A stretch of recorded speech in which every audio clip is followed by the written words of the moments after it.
Hey everyone, welcome back to another episode of the Blazer Metrics podcast. I am Nathan Bishop and I'm joined again by Larry, aka TB Pup. And we're here again. It's only been a few days, but we wanted to revisit this topic that's going around about the memo that the NBA submitted to all of the teams in the league in regards to Dame, Aaron Goodwin, and then potential threats of sitting out, that kind of thing. A lot has happened, I think, over the last couple days since that leak, because that came out on Friday, right? I'm pretty sure it was like middle of day Friday. Yeah, I'm not sure. I'm still buried in contractors, so I'm a bit behind when it comes to tweets and releases and Friday news dumps. Yep.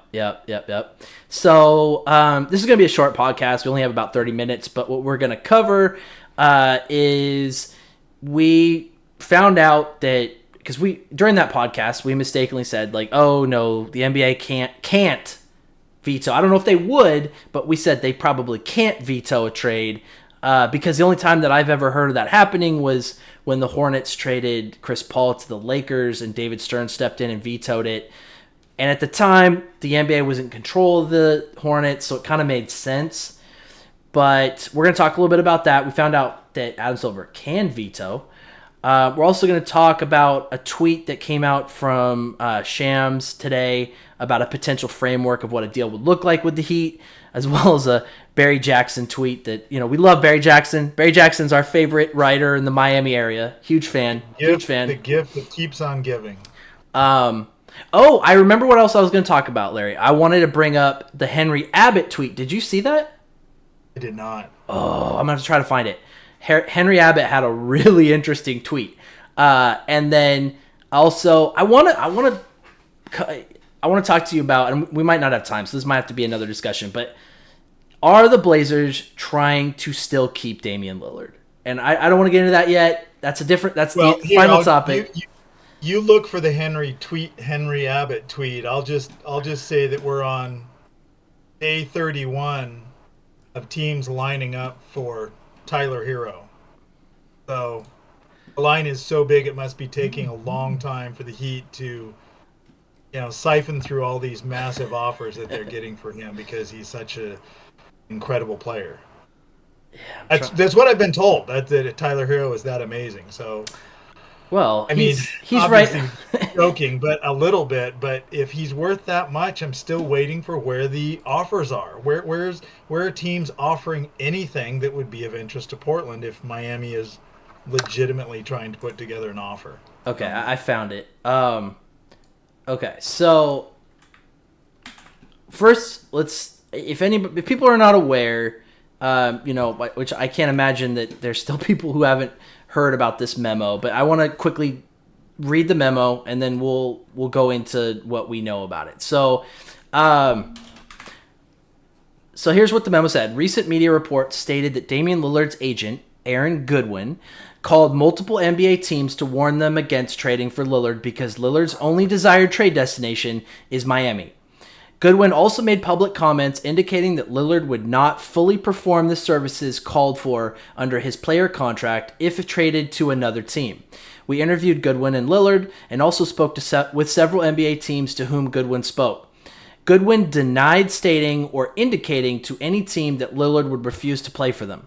Goodwin and Lillard affirmed to us that Lillard would fully perform the services called for under his player contract in any trade scenario. The relevant teams provided descriptions of their communications with Goodwin that were mostly, though not entirely, consistent with Goodwin's statements to us. We also have advised the Player Association that any similar comments by players or their agents will be subject to discipline going forward. So that's the memo. Right. Obviously, the inflammatory stuff is that Dame and Goodwin said that he would perform his contract if he was traded to any other team. Still, that's very vague. And then, let's see here. Amico tweeted out on that same day, I keep hearing the NBA would veto any Lillard trade to the Heat. I don't think that's entirely true, but it's what people around the league are telling me they foresee. He also said one source said the league was wildly upset about comments made by Lillard's agent to the media about it being futile for teams other than the Heat to try to make a trade for him. So real quick, I want to read Henry Abbott's tweet because it's really relevant to this. Okay, so Aaron Goodwin saying, "Oh, I never said anything like that. Dame would never sit out, blah, blah, blah, blah, blah."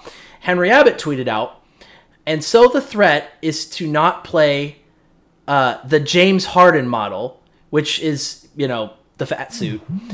And that's what Aaron Gordon explained to me in great detail, in specific details, saying this front office that might want to trade for Dame, every single one of them is going to lose their job before he ever suits up for them." That's Aaron Goodwin telling him. There was another part to this tweet. So basically what he's saying is that when Dame, a couple years ago, when he said Dame was going to ask out, and Dame got really offended, and they got into kind of a feud, he talked to Aaron Goodwin, and Aaron Goodwin told him that Dame would sit out. I mean, that's basically what he's saying. So, interesting little counterpoint there. So you had messaged me yesterday or the day before about this, and then JJ Redick in his podcast today referenced this as well. So we were wrong when we spoke on Friday. But we talked about there being new language in the CBA. But this isn't in the CBA though. This is in the bylaws. Oh, it's in the NBA bylaws about what the powers that Adam Silver wields. It's actually not. It's so I don't know how old this is. But this is from the bylaws that are posted on the NBA's website. The Constitution of the NBA. So, we had thought, well, that was a weird circumstance where the Chris Paul trade was vetoed. Not true. So, in the bylaws / Constitution of the NBA, in Article 24, it says that the commissioner shall have the power to declare null and void any player transaction made by and between members of the association or by and between members of the association and any organization outside of the organization.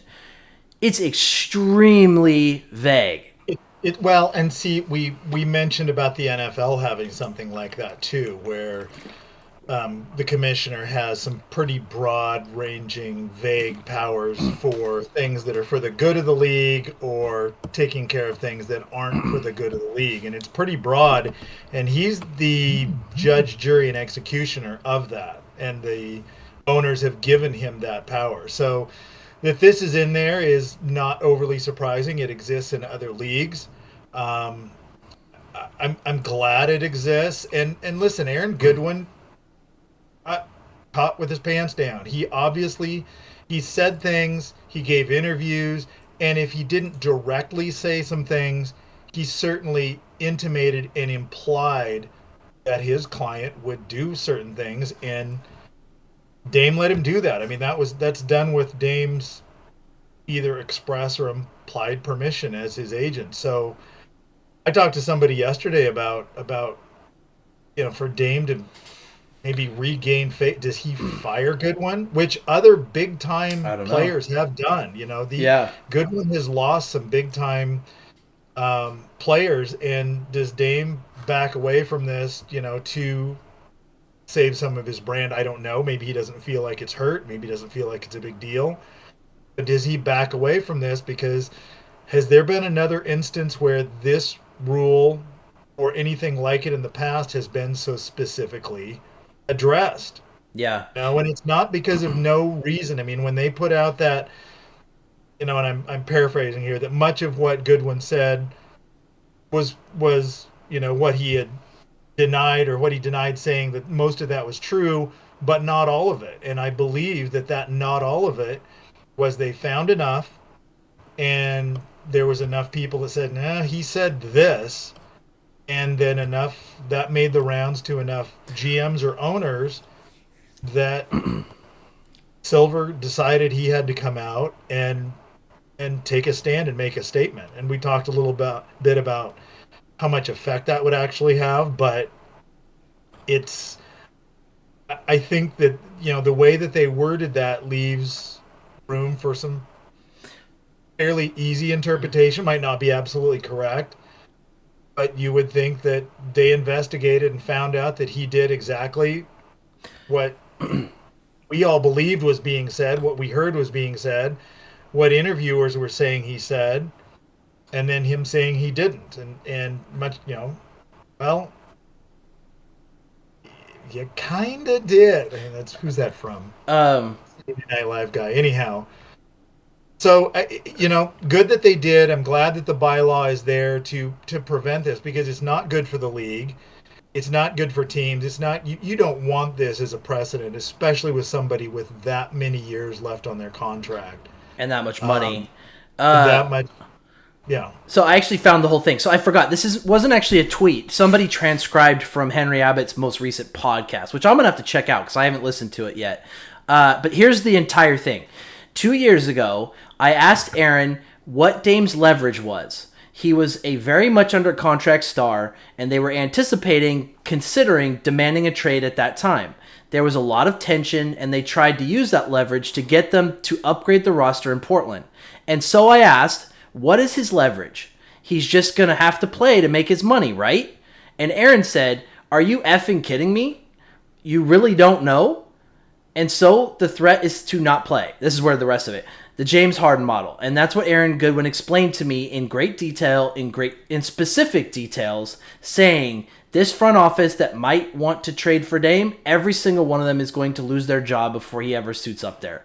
So that is a very specific threat that he will not play. That is in no specific words. I mean, he won't play. Well, and if that was told to Henry Abbott, and I'm taking him at his word, he has seemed to be pretty reliable and is proving to be reliable. When he said this a couple years ago and Dame kind of, pushed back on him, well, look who was Abbott is proven to be being right. And if that conversation was had a couple years ago, that's probably where he's like, no, I've got a good reason for saying what I'm saying. Henry doesn't strike me as the kind of guy that just goes out and says something whimsical for no reason with no data or no backup. It's not the type of reporter that he comes across as. He could be sued. Honestly, if this entire thing was fabricated, I have a feeling since he's quoting him directly, there's a very good chance there's a recording of it.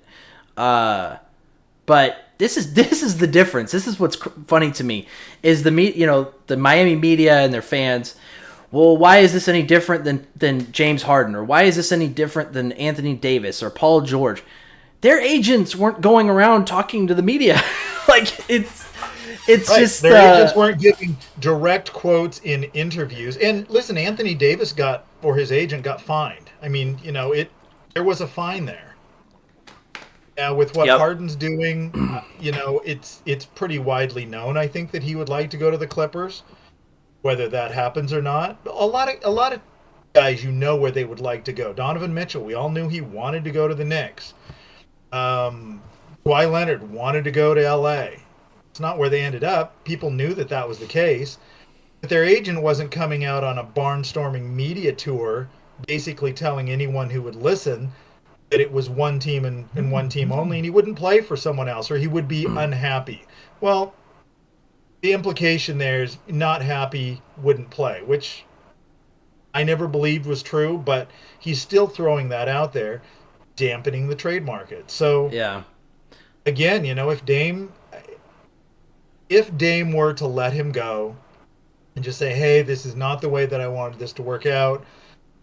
Yes, I requested a trade, but I didn't want it to happen in this manner. This is not who I am. And I think that would go a long way toward saving some face, because he's some of the shine has been tarnished by what he's allowed his agent to do. That's undeniable. There's a lot of people's opinions around, not just in Portland. Yeah, and you'll see that online or whatever, and across the country, whether they're NBA fans and specifically Blazer fans, that were just diehard Lillard fans, and because of the way this has been handled, they don't begrudge him asking for a trade. They completely understand that. It's like, hey, you've been here, didn't work out. It's never really worked out, but certainly recently it hasn't worked out. And so fine. You're okay to request a trade. It's just how it got done after max money, after having so many years left on the contract, and then letting the agent dictate one team. Well, now that's not. Now we don't get back, or we can't get back, but we should be able to get back. Anthony Davis. Look what teams got back for him. Look what a lot of these guys. Kevin Durant. Look what was gotten back for him. Look what a lot of these guys, even if they requested a trade, and in Durant's case, with multiple years left on his contract, there was still a market where enough assets came back that you're like, okay, not bad. Brooklyn didn't get anyone of Durant's level, but they got some young players and some picks. It's like, okay, that's not bad. Miami can't offer anything close to that. Well, so nothing close to that. I think that's a good place to switch gears to what. So Shams reported today the framework of a deal in a possible Lillard trade, which is nothing that we haven't already talked about. He said it's the same basic. It's the same thing. 3 to 4 first round picks, which I don't know how Miami would get a fourth pick if it's not traded for. Pick swaps, second round picks, Tyler Hero to third team. So I'm guessing he's saying a first round pick for Tyler Hero. And then expiring contracts and young player or players. So, I mean, there's nothing here that hasn't been talked about ad nauseum. Like, I mean, we know what they can offer. What's their absolute best offer? And as a whole, you're like, okay, several picks, some young players, whatever you can get for Hero. It's like, well, it sounds like a lot, but then you go back and look at the picks. One, there isn't 3 to 4 picks to be had, not yet. One of those picks might come from what they can get for Hero, and if they open up the one with OKC, maybe they're up to 4 total, but that includes what you get for Hero. They're not good picks. At least they're not so far. The young players are guys who either haven't played in the NBA, if that's Jaquez, didn't play in the NBA last year, mostly just sat on the bench in Jovic. If it was Robinson, you have to wait until December 15 or January 15, whatever. None of those players is anything close to a Cam Johnson, Mikal Bridges, or anything that has been recently traded for, a star close to Dame's caliber. Nope. And so here comes Barry Jackson with his tweet. Per source, Portland has remained disinclined. Love this. Disinclined to engage Heat in serious trade discussions on Lillard. Blazers acting disinterested about dealing him here. Which I just love. One would think Blazers would get serious about this at some point, but they're still not engaging Miami in negotiations. So there's such an easy reply for that. When Miami makes a serious offer, Portland will be serious about listening. Well, and I put that up somewhere. It's not a serious offer yet, which is why they haven't made one. There's nothing to engage about. Well, apparently, I've heard that the Blazers their front offices are all on vacation right now because it's August, right? This is when these guys are supposed to get a break. The draft's over. Free agency. We never did free agency. They're always available. True. Always. Yeah. I mean, just. Yeah, true. If something really came up, but it's just funny because it's there's no rush, man. We don't need to trade him right now. The Jaquez just became available to be traded. There's no rush for us. We don't care if he sits out. We don't. If he sits out next season, it's not going to affect us at all. So, I guess we've only got about 12 minutes left. So I wanted to transition to this last topic because this has also been brought up, and I don't think it was by Barry Jackson. It was a different reporter from Miami, basically saying that the Blazers are not actually trying to trade Dame, and that essentially we're still thinking about keeping Lillard. And I just wanted to get your thoughts on that. Number one, do you think that's the case? Number two, well, let's just start with that. Do you think that's the case? What do I think? Well, I've told you what I thought about some of the front office people and their love for Dame, how much they like Dame, what it does for season ticket sales, all of that. At the same time, it would be difficult having him come back with where the rest of the team is. I mean, if he comes back and plays, so who's sitting? Scoot, Ant, Sharp, somebody's minutes are going to get drastically cut when you're really needing to transition on. All you're doing is delaying what is inevitably coming. So I don't think that they really necessarily, it's not that they wouldn't have him back. Okay, fine. If we have him back, great. And we'll do that. And fans love it. And some fans don't even care. They'd rather have Dame back. It doesn't matter what's going on really with the season. I think it creates some uncomfortability, even though everyone would say, and yeah, we'd love to have him back, love him to be, a mentor, and love, all this different stuff. I can't.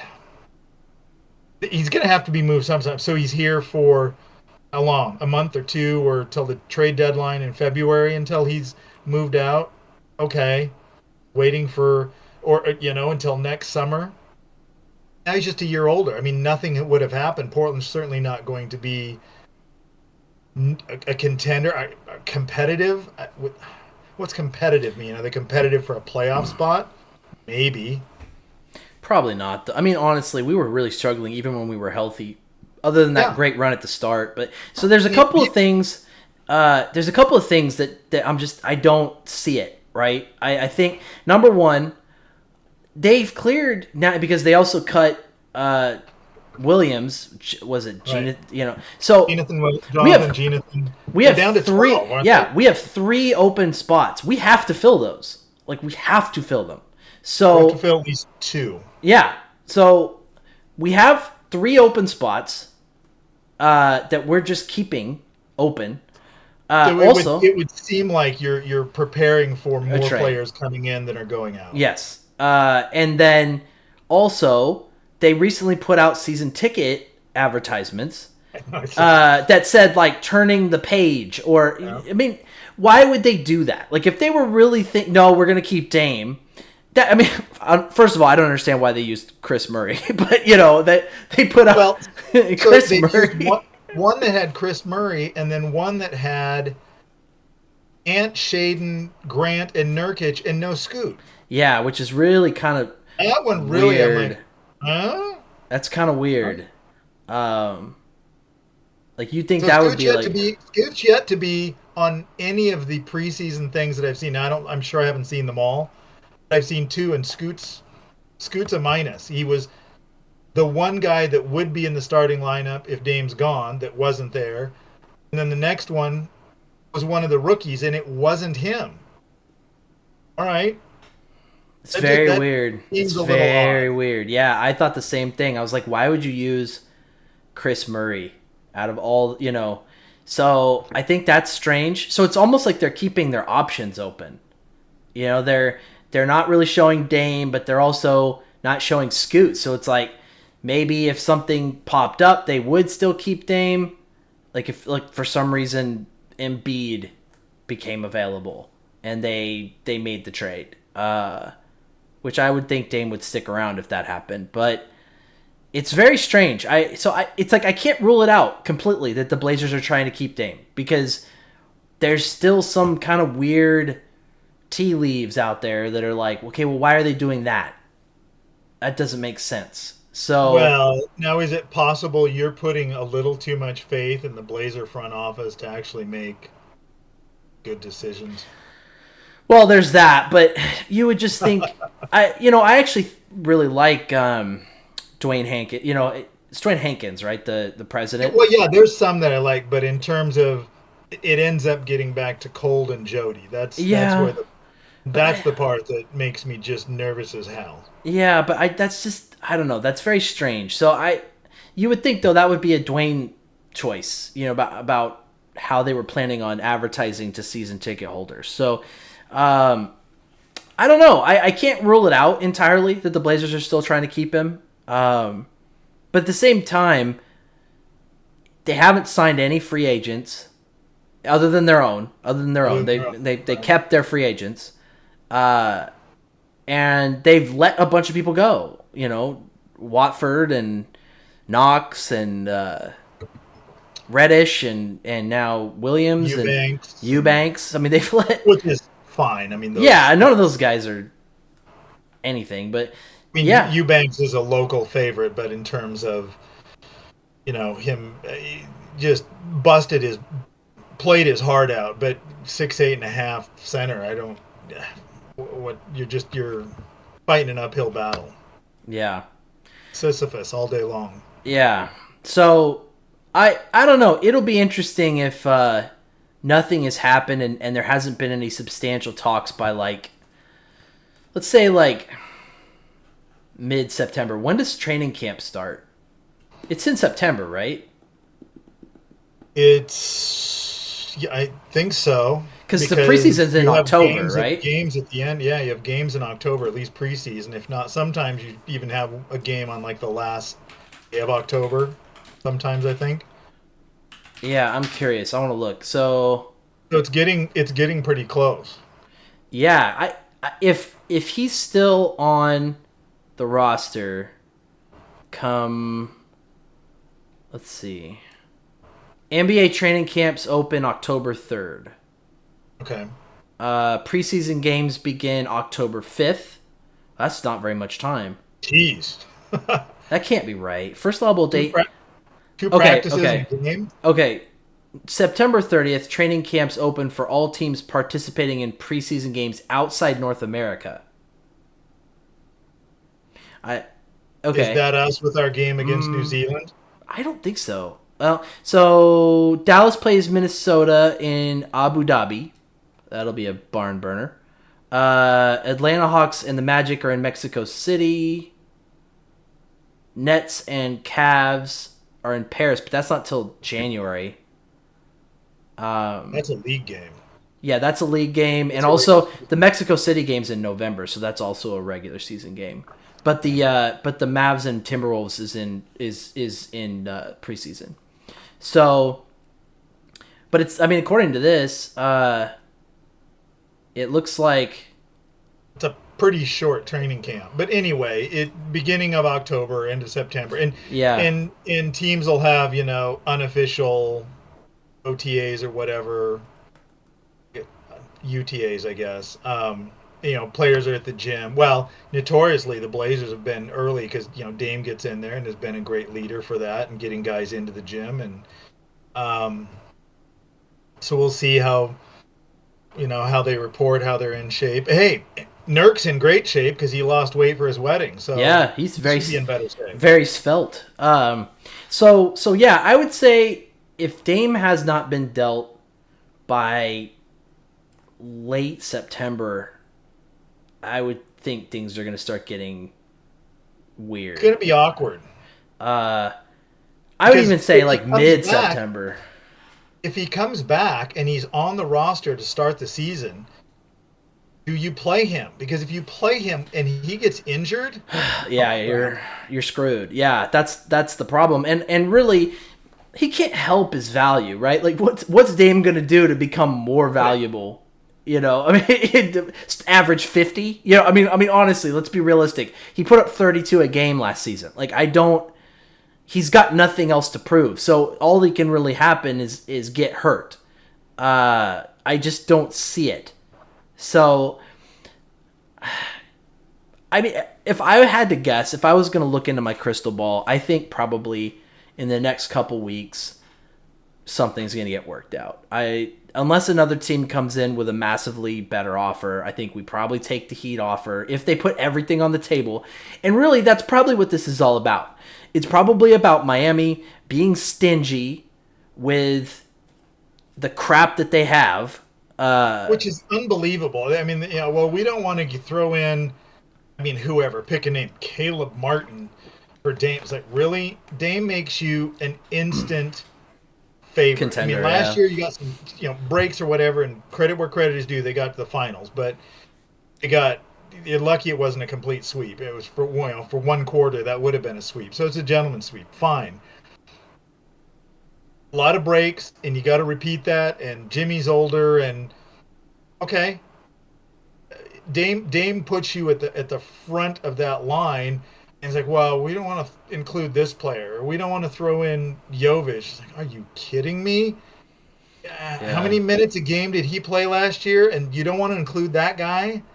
All right. Or whatever. I'm not saying specifically it's any of these, because added up, none of this is anything that projects out to close to an impact starter. Nope. Not even close. Yeah, I mean And the Martin. draft picks are so far down the road, and to Miami's credit, they're a good, well-run organization. So how good are those draft picks going to be? Not Yeah. great. Yeah. Historically, Miami is a good ball club, and that's awesome. Credit to Riles and Spo, and tremendous respect for that. But that devalues their draft picks. Yeah. They're not those, and I don't care that Butler's going to be gone, and Bam would be older, and Dame would be gone. They've recovered from everyone leaving. Wade gone, recovered. James gone, Bosch gone, Chat gone, and recovered, and are very good again very quickly. It was only a couple of years that they were very bad at all. So your likelihood is those aren't very good. And we've talked about this. If it's the Timberwolves pick that Utah got, man, okay, now those are worth something. Yeah. The only thing you have going for you at this point is Riles is getting really old. So when you're talking about 7 Yeah, years but down the road, Spo just takes over that, and he runs it. well, yeah, but at the same time, the owner of the Heat, I'd heard that guy's having some serious financial issues because of the way that COVID hit the cruise ship industry. So Yeah, hospitality. he's not doing very well financially. So who knows? It's hard to say, but I think. But again, even if those picks end up being halfway decent, I mean, honestly, the most value that they have is as a trade asset, realistically, because at that point, 7 years down the line, Sharp and Scooter are like in their mid to late, mid 20s, 20 maybe 26, 27 years old, and at that point, your team's probably pretty built, So what good is a pick? So I don't know. It'll be interesting, but I would not be surprised if something gets worked out in the next 2 or 3 weeks. Joe's squeezing them for whatever minuscule assets they have left, and then we'll just be done with it. But Dame's And that definitely would be nice, so that you can move on and go. And before we go, and I have to run. Just appreciate the people. There was a couple of good comments. Off the top of my head, I think Rose City USA had some good comments, said some nice things about us. Like, rate, review, subscribe. We had views on one that went over 1,000, which for a pokey little show that just got started, not bad. So thank you very much for that.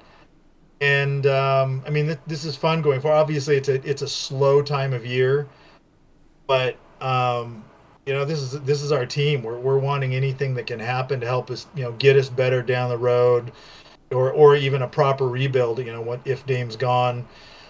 We're all huge fans, and just like Miami is huge fans of theirs. I mean, that's great, and I love the passion, but a little reality has to come in once in a while. I mean, there's every player has flaws. There's good and bad of everything, and so just some of this stuff gets a little unrealistic. And maybe it's humorously so, and that's fine. It doesn't bother me. I'm just like, well, really, what are we looking at here?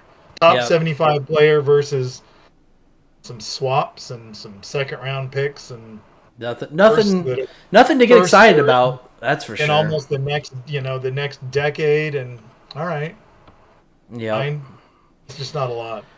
All right, Larry. Well, thanks again for joining. We're gonna do another one probably next weekend, hopefully. But we definitely wanted to hop on and just address some of this recent stuff. So again, like Larry said, like, subscribe, comment, let us know if there's anything you'd like us to dive into in the next one. And thanks again, everybody, for joining. We'll talk to you all again soon. Good night, everybody. Good night.